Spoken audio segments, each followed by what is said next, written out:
Everyone, I hope you are doing well. Today we'll talk about how to fix or how to solve the problem of being slow on the application of threads directly on settings. Here we go to apps, default apps, app settings.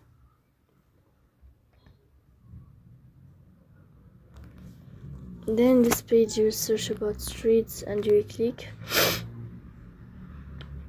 Here we go to first stop and you click OK.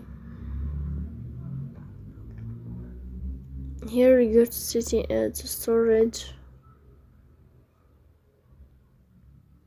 Here in this page we click on clear cache. Here in this page we click on clear cache. So that's all. Don't forget to press the bell icon and subscribe. See you next time.